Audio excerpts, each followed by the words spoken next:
So I beat Elden Ring without taking any damage. And I know potentially thousands of other players have already done that, but they've never done it like me. This is Jester's run. This is the whole point of this run was to use items that I knew well and strategies that me and my community had put our minds together to make this run, to craft it. It was like a group project that I was spearheading. And so I want to give a special shout out to Darth Geber, Thorny, Shaggy Daddy, Gutter Girl, Ethics, my boy Daniel. You know, they all helped me craft this run into something that I'm proud of, even though it is late in the game. What is the game's like 5 months old at this point or something. But at the end of the day, we finally did it, and I'm proud of that. So to start the run, I knew that I was going to have to beat the Grafted Scion. I would have felt like a bitch if I skipped it, because, you know, this is a scripted death regardless. And there's a weird dichotomy where if you die in the fight, if you just fall off the side, it doesn't say you died, you just enter the cutscene, which leads you to the next area, which is strange, but, you know, whatever, that counts as not a death, I guess, but either way, your health drains, so it's like, you know, it's scripted, whatever. Doesn't count. But if you beat the Grafted Scion and you fall off at this expected point to fall off and die and move on to the next area, it does say you died, which I found weird, but either way, at this point it becomes a player's choice. Do you just want to take the fight for the sake of the extra souls and the weapons, or do you want to skip it for saving time? And, you know, I chose to fight the guy because it is a mandatory fight, you just don't have to win it. But I figured if it's a mandatory fight, I'm gonna beat it. So I found a really effective way to do that as the bandit class. I also chose the bandit class because I have always played as a bandit in Cross All of Souls. It's been my favorite class, and now it's kind of good. You get a weapon that deals bleed, and you get the buckler shield off the cuff. The only problem is its stats aren't as good as the samurai. The samurai is kind of the best option, but I went bandit because I like it. Gets a lot of points into arcane, which I do not even use whatsoever throughout the whole run as far as I'm aware. But I like the buckler a lot. I try to push parrying. Parrying is one of my favorite mechanics, so yeah, we do that, and I found a pretty effective way to deal a ton of damage quickly to Grafted Scion. And then we beat him, and then I use his weapon. I actually have to level up twice. I use his weapon, and that's basically only to get to the Bloodhound, which is my primary weapon for the rest of the run. It's been my favorite weapon basically since I picked it up. I thought it was incredibly cool looking. I love curved swords, and especially a curved greatsword is so unique. It has a heavy strength requirement, but it scales mostly with dex, although both stats are important by the end. And that's another thing I wanted to push in this run. It's kind of the last challenge run I'm really going to do in Elden Ring at this point. And I wanted it to be a send-off, and I wanted it to represent all of the fun that I've had across the game, all the sentimentality that I have for various mechanics, and I really like jump attacks. I thought that was a really unique way to implement a new combat feature into the game, and so I really stat into the jump attacks, which means I go through Stormvale. I know a lot of other runners will go through different areas to beat the 2 lords that you need. I went through Stormvale because I wanted the jumps, and I wanted Godric's Great Rune active. Pretty good way to get plus 5 and 3 stats that I care about.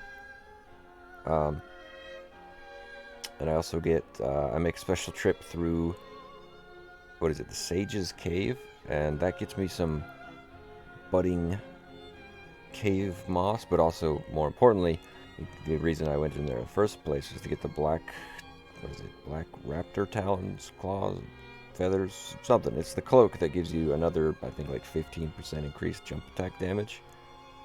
And so yeah, the whole run is crafted to basically represent my favorite aspects of the game. So we go for a Bloodhound, we beat the Bloodhound, and we get his weapon. I might give up soon, if I'm honest. I gotta, one-hit run in, so that's pretty goddamn good to retire on. I don't have all the time in the world, and I'm trying to make the most out of what time I have. Maybe I should vow that this will be my last run. And I either get it or I don't. It is a shame, though, to have put all this time in to learn all this routing and collecting and have all the practice that I know. Which steps I need to take where, when to slot stuff. And then just to leave it on the cutting room floor. But like I said, one hit's not bad. Especially taking no damage the rest of the game and then get hit once. If you got on this run, yeah. I don't think the odds are in my favor, but shit. Crazier stuff has happened. I mean, I've gotten laid.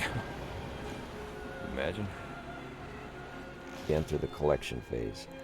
And the collection phase really is the worst part about this run, and is why I probably wouldn't recommend it, even if you think you could beat Elden Ring. I mean, I imagine anyone who put their mind to it could beat it like I did. It's not all that hard, it's just a lot of collection, because you want to get ahead. So collection phase 1, I go through the Mistwood. I stealth my way through Fort Hate. I grab the sleep pot and the physics, the sleep pot recipe, and then the physic balls next to the tree, and the physics in the, actual physic in, what is that, the America Church. I then double back and use the newly found sleep pot recipe to craft a sleep pot and sleep this bear, so that way I can slip in and grab the axe talisman, which I will be using for various fights. I have like a basic setup for 2 of my slots of my talismans, and the rest I manipulate, depending on which challenge I'm facing to maximize damage. At that point, I'm done with this lower section of Limgrave, the Mistwood area, and so I go back and I do a mad dash through Caelid to grab the +8 and +9 Somber Smith stones, one of which is by killing this beetle, one of which is down below, and then I grab some Arterial Leaves. These will be important later. It's also good to note that, like, if you use a somber weapon, a weapon that upgrades with Somber Smith stones, you essentially can have a +9 weapon before you fight any major boss. The only boss that's really in your way in the stones that I get is the Godskin Noble, which, if you have the Sleep Pot recipe, is really not all that difficult. Even if you're just playing normally and not doing a run, you can get a +9 weapon before you fight a single shard bearer. I fight Radon before then. I get like +6, +5 or 6, I can't remember.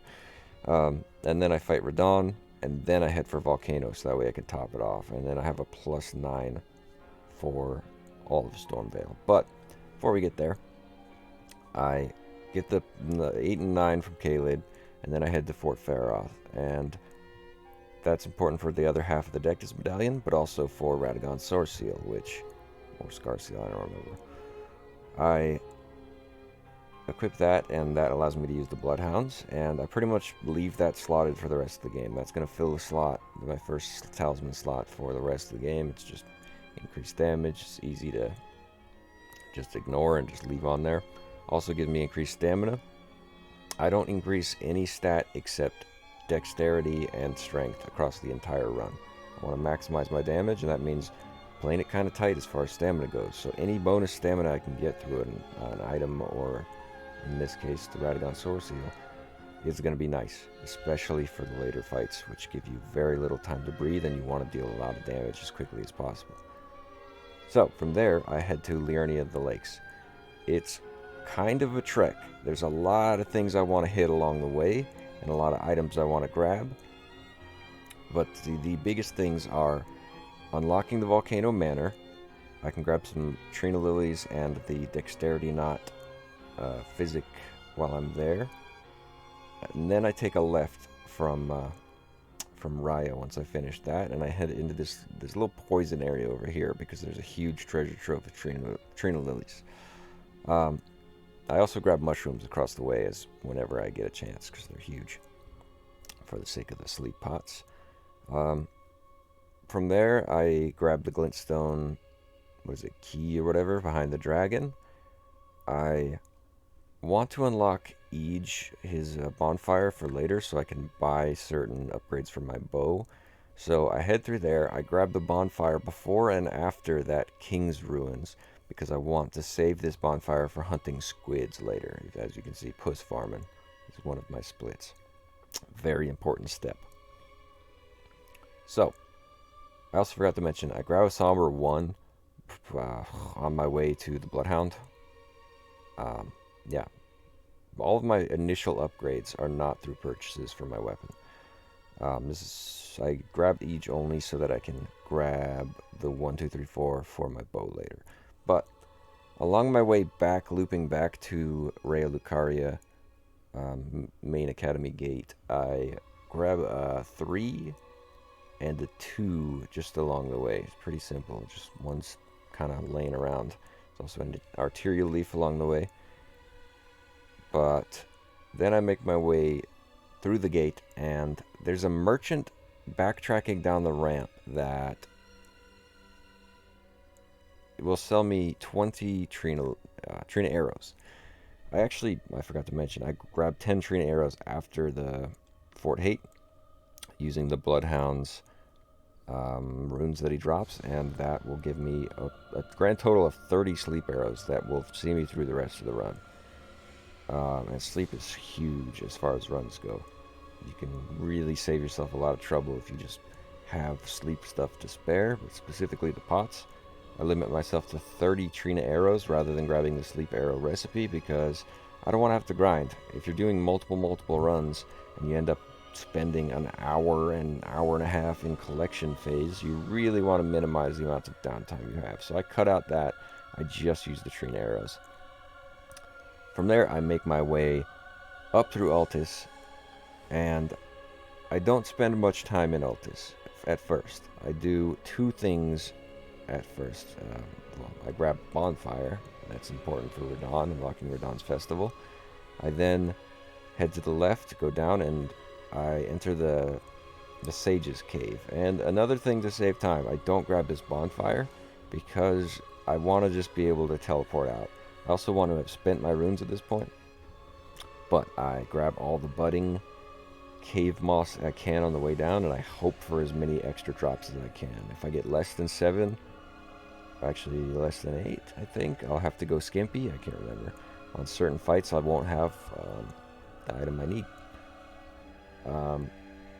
But about near the end of this cave, before one of the boss fights, because there's multiple, this chest here is going to have the black raptor feathers, I forget, chest piece, which adds plus 15 attack on, plus 15% attack on jumping attacks, which is huge. I love this thing. It's one of the few chest pieces that give you an increased damage, so it's like, why not use it? Fuck it. Continue a little bit further to grab the last moss, and then I use the Memory of Grace to get out of there and end up back in Altus.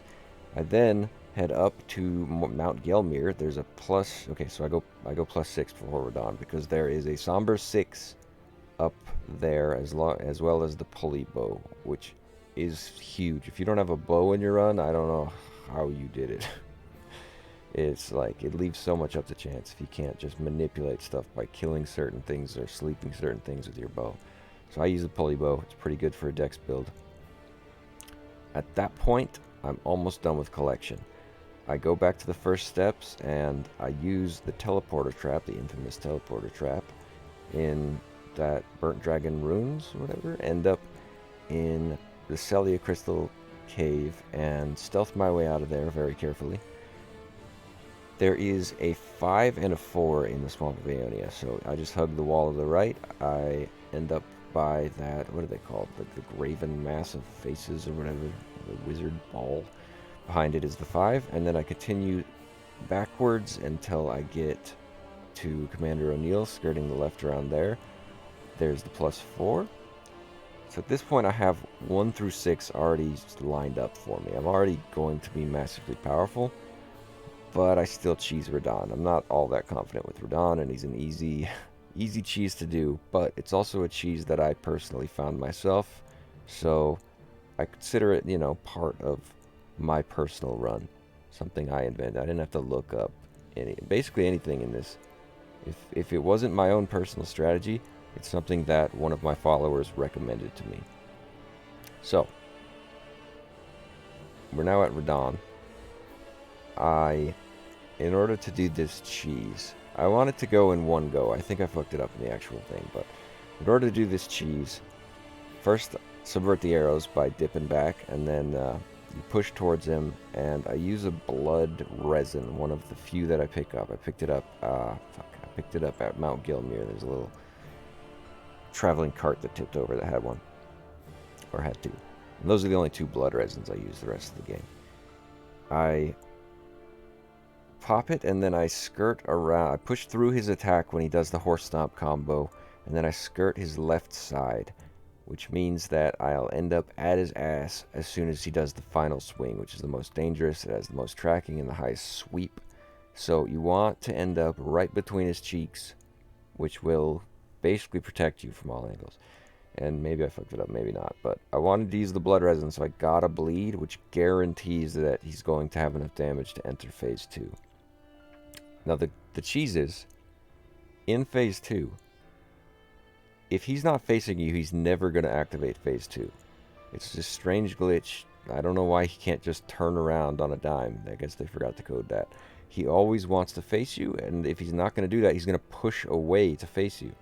But Torrent at its walk speed is fast enough to catch up to Radon every time. You will basically have the same speed horse. So you always end up behind him, and then he's always going to do another dash. And so I just keep hitting him like this, and then basically it's a free 110 runes when you pop his soul, because he cannot get away. You know, I could do it with a level 1 weapon. The only reason I do it like this and I level first is because I want to very easily get to phase 2, and have it be as predictable as possible. So the saddest part of the run comes after Radon. Alexander, unfortunately, is just sitting here minding his own business, jamming corpses inside himself. I have to kill him. I need his talisman. It's huge for later sections, because the pulley bow has mighty shot, and increasing the damage of skills by 10% means that I can one-shot more enemies that I need to in order to control the chaos of later sections, mostly Fair Missoula. But once I have that all set up, we head to the Volcano Manor. But first I grab the Golden Vow Ash of War and put it on my dagger. Now, Volcano is a pretty simple run if you know what you're doing, and if you utilize some of the tools that I've collected thus far, mostly being the Trina arrows. The lizard dudes will sleep with 1 headshot, so essentially anytime your path is blocked by something that will end up being either an RNG factor or a fight that you don't want to get into, you can just shoot him in the head instead. So I make the path all the way around, and I get a +5 stone, which is just lying on the edge here right before the Godskin Noble, and then I sneak my way past this, I don't know what they're called, like fire monks or whatever, and then I'm at this Godskin Noble. Now, this guy is a joke if you use my setup. If you Kobe sleep pot at this exact spot that I do, essentially as you're walking into the arena, as soon as you pass under the first statues, you press the button, so that way you end up throwing it here. It'll basically land on his head if you start sprinting after the fact, so you can spawn him as fast as possible, and he's going to go to sleep before he can do a move. So under those circumstances with this setup, it takes 4 jump heavies to stagger a Godskin, or 1 charged heavy and 2 jump heavies. So for the sake of damage, I just go for the jump heavies. If he were to be asleep at the time, I wouldn't have time for 4 jump heavies. I have to jump the gun and know that he's going to go to sleep. Otherwise, I'll use the charged if I mistimed it, if something goes awry. But if I do 4 jump heavies, that's going to get enough damage with the stagger and the crit that he's going to phase 2, which means I can safely just throw a pot and back away, go back in, and finish him off. Very simple fight, and that gives me access to the further items throughout Volcano, which are very valuable. And I've collected enough swordstone keys at this point so that I can get through that one barrier and end up in like the back section of Volcano. I grab the dagger talisman and then carefully make my way down so I can get past the abductor virgin and get the, what is it, the 7, which is one of the hardest stones to get. 7s do not come easy early game. They're basically the only one that sets you up to fail, you know, besides having the 8 and the 9. They give you the 8 and the 9 just open the world in Caelid, which is crazy, but the 7 is like really the stickler point that you need to find one. And this is the whole reason I do Volcano, is for that stone, and the dagger talisman is just a bonus. So I grab those. At this point, I'm going to level my bow to +5. I'm going to level my weapon to +9, and then we head for Margit. Now, the problem I had with this run with Margit is that I was shaken in my boots. Ordinarily, I push him as hard as I can post-cutscene, and he'll almost always go for a fairly delayed, fairly telegraphed parryable attack. And my previous run to this, I did all the setup, and he did the shiv.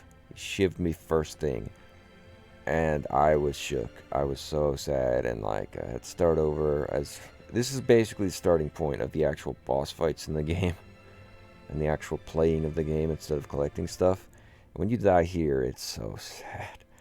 I died to Gostok the other day before this, so similar level of sadness. But because I was shook from Margit, I actually fuck up the parry. Or no, I land the parry, fuck up the riposte. I do not get the crit for the first time, and that would have been an end to the fight. If I can get the crit and I deal damage in between the two parries, which you can do. I've never had one that was a timing too quick for me to not get to the mid parry attack in.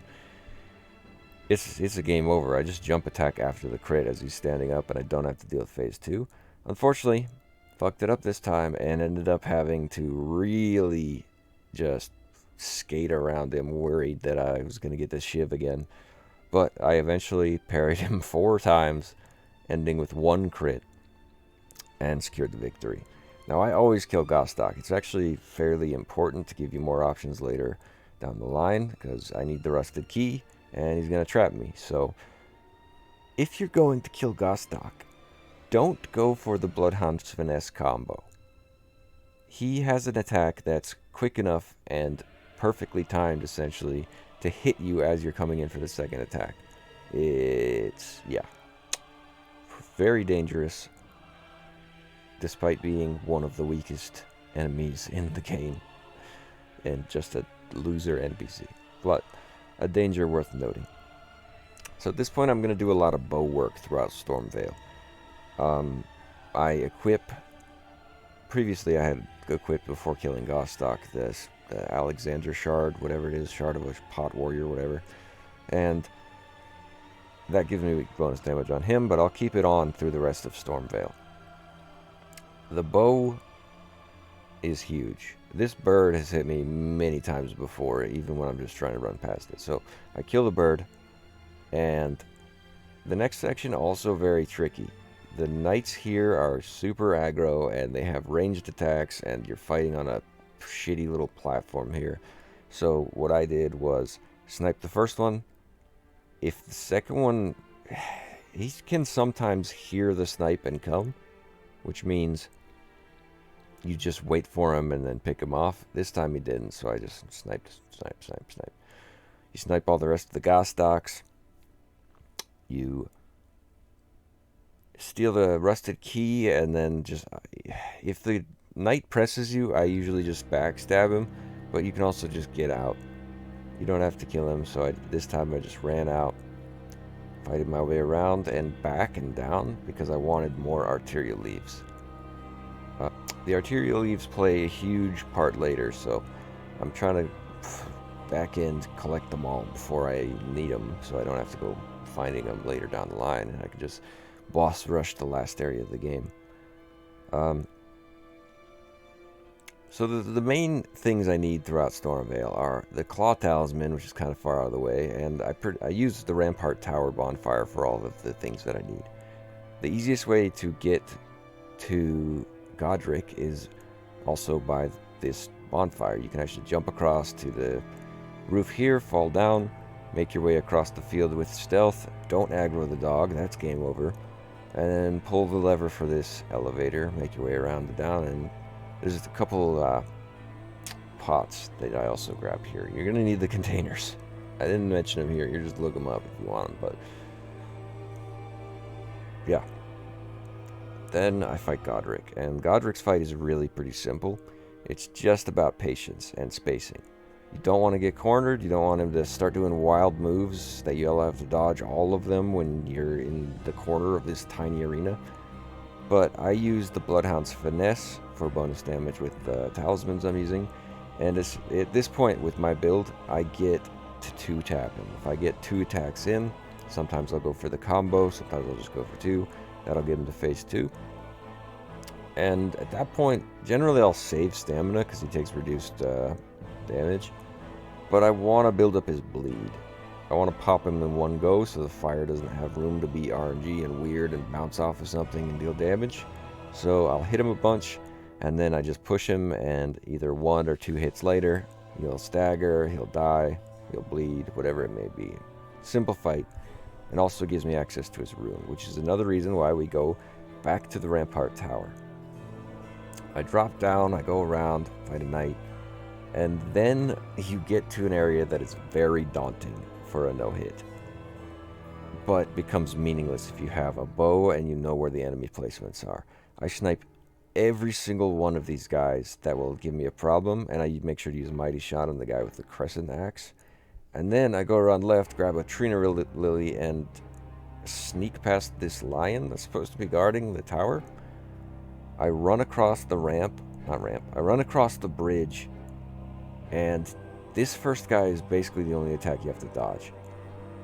This golem has 2 attacks he can do. If he does a sweep, you have to dodge it.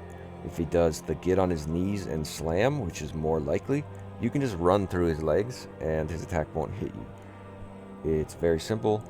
That's basically the only danger of going for Godric's Great Rune. Everything else is just mechanical. So essentially you're trading off 1 dodge and some of your time for a massive plus 15 levels that matter. I use this pillar to dodge the arrow or block the arrow, and then I kind of keep my eye on the other guy in case he does something funny. He never did anything funny. I never took damage from him. I go forward, I kill the guy with the arrows, I go through the teleporter and secure the rune. And that leads me to basically the end game is what I would call it. You get to the capital afterwards, but I have one more collection phase. To start, I pick up the 3rd talisman slot from the Finger Maiden here, and then I head for the Lux Ruins in the Altus Plateau. I want to take out this demi-human queen boss so I can get to the Ritual Sword Talisman behind her. It's just a 10% bonus damage if you're full health, and since I'm not planning on taking damage, it's going to be procced across the board, the whole run. No point in not running it. It's very good and stacks with everything, so no reason not to use it. Then I head to the Shaded Castle because I want the recipe for blood boil tonics. Now these are really, I don't know if they're tonics, whatever they are, blood boil things. They are one of the most powerful items in the entire game of Elden Ring. They give you a 30% increased damage for 1 minute, which is 30 seconds longer, double the time of an Exalted Flesh, and Exalted Flesh is only 20 seconds. And also gives you a, I believe, 20% increase to your stamina, which is huge since I'm not leveling stamina. This is absolutely one of my secret weapons across this entire run, and from this point forward, every battle that I'm not confident on, I will use a blood boil, because they are absolutely the best. Now in order to craft the blood boils, I need 4 ingredients, 3 of which I already have, which are Altus Blooms, Budding Cave Moss, and Arteria Leaves, which more I will collect later at different areas, but I also need Octopus Ovaries. And the octopuses are incredibly dangerous for a no-hit, so in order to farm them, I use Trina arrows. Some of the Trina arrows that I've collected, hopefully only 10. I generally go for 10 ovaries and then have some blood boils to spare, depending on whether or not I've gotten the drops for the cave moss. After I finish puss farming, I head to the capital. I grab some golden arrows from this merchant, which will become very important in Fair Missoula, and also a spare perfume bottle, before heading to Draconic and beginning to storm the capital.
After beating the Ghost of Godfrey, I sit at his bonfire so I can replenish my physic and use it to help destroy this assassin who will prevent me from setting up on a Morgott. Let's do it.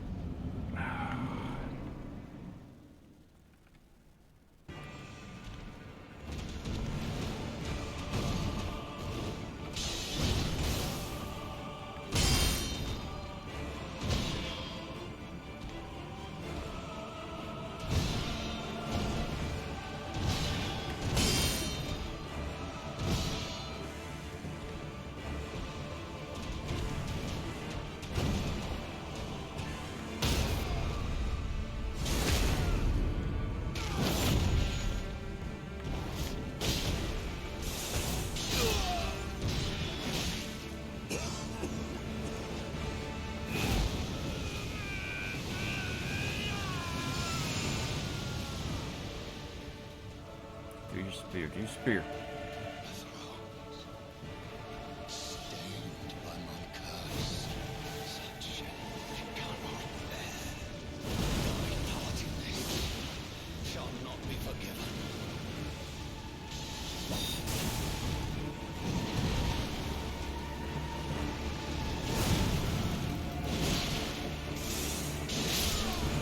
Go.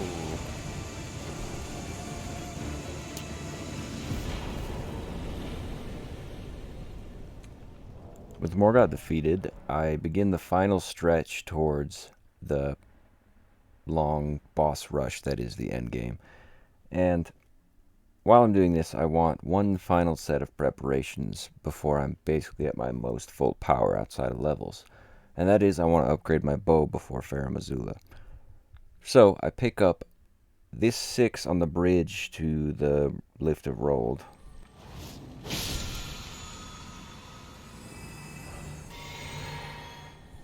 A 7 next to the Zamor Ruins. Holy shit. I don't know what he does, but I don't like that guy. And an 8 just past the long land bridge in the mountains. It was something. I hit this little treasure trove of 4 arteria leaves, and then I head for the fire giant, one of my least favorite bosses in all of Elden Ring.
I get my bow to +8, the final upgrade for it, and then I head to Farum Azula.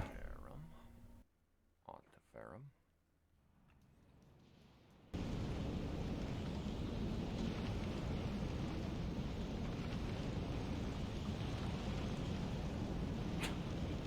He did that last time. I was hoping that was what he was going to do. This area is a gauntlet of potential damage, and I will spend as much time as I need to prevent that damage, to have its chances of happening as low as possible. And so I spend a very long time here sniping every single one of these skeletons, which, as long as I hit them with the golden arrows as the final hit, they do not resurrect, which makes it a little bit easier.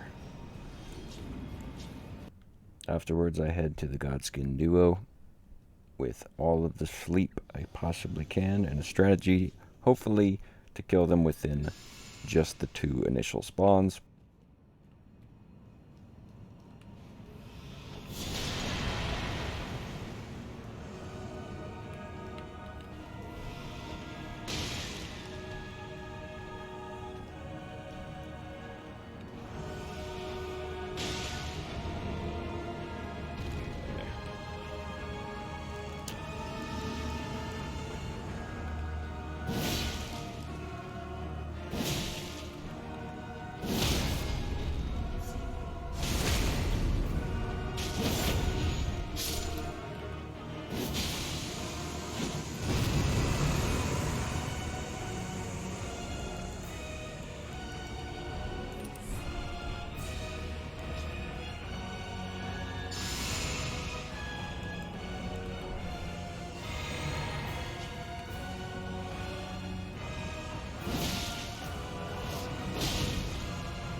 Oh fuck.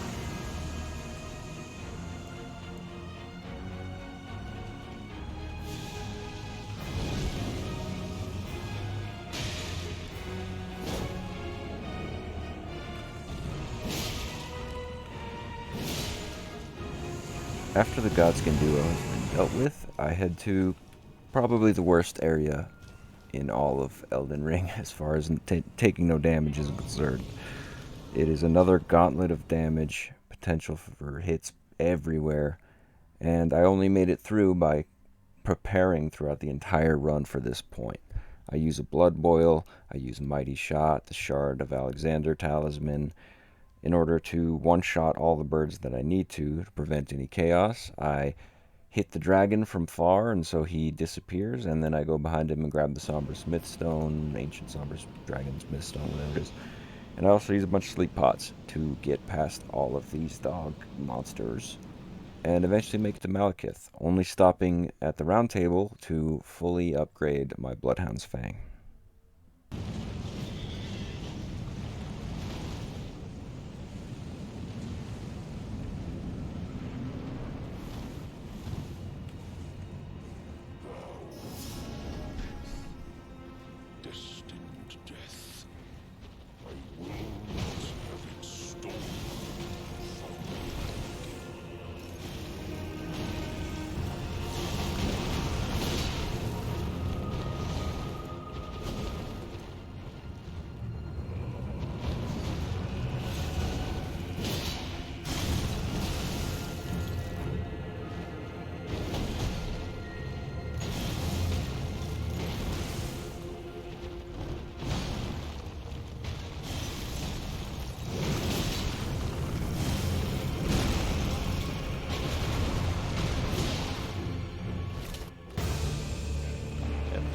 Right here.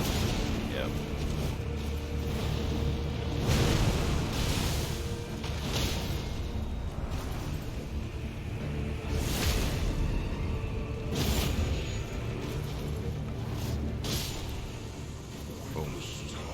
While much of this run was designed to combat the birds, the same could be applied to Gideon. The Gideon fight is an absolute fucking RNG nightmare, and I didn't want to deal with it, so I designed this way of dealing damage to fairly effectively kill him in 3 hits before he has the chance to attack. What a sad state of affairs. I commend your spirit, but alas.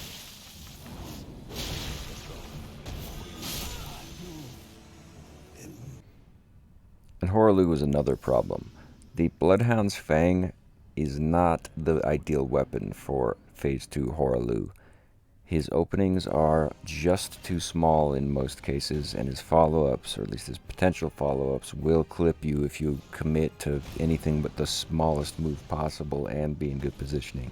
So my goal was to use a Blood Boil and have it active as soon as Phase 2 starts, and hit him with a charged heavy that would knock him into his Phase 2.5, where I could effectively deal enough damage to finish him during his events. Unfortunately, things didn't go quite according to plan.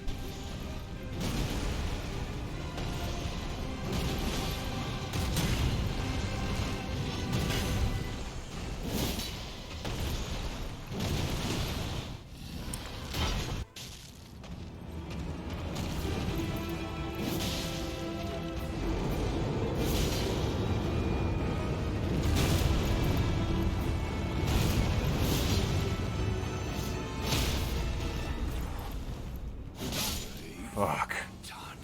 How could he crit with that low health? Holy shit. Just treating Radagon. A large part of this run was also dedicated to destroying the Elden Beast before he has a chance to do anything stupid. And in order to do that, I utilized something that I personally found on my first playthrough and utilized to great effect across most of that in many fights. And that is the stagger physic that you get from this Putrid Avatar fight. Now, I'm not the greatest at the Putrid Avatar fights, but I figured it was absolutely hands down worth it to have this physic and to prevent the dangers of the Elden Beast.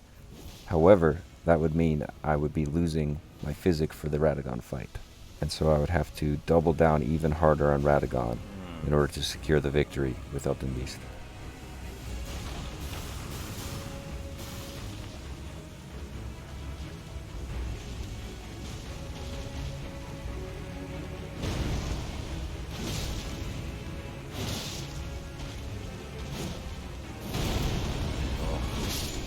Tried to rush it. Holy shit. Radagon again. I gotta triple check my kit.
There's not much more for me to say at this point. My reaction at the end pretty much says it all. But I'd like to thank you for watching, and also thank any of my followers, community members, whatever you want to call them. You guys saw me through this challenge in many ways, but mostly just through supporting me by watching my Twitch. So thank you guys a lot.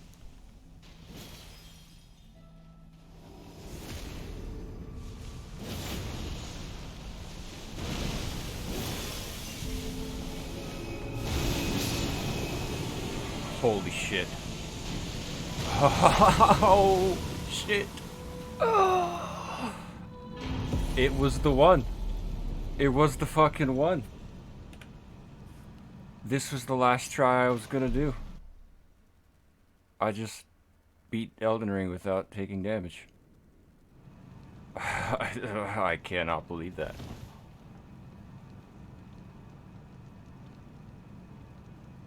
I mean,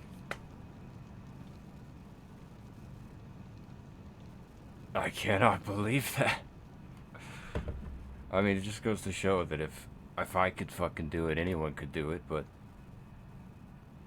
I, it's my birthday too.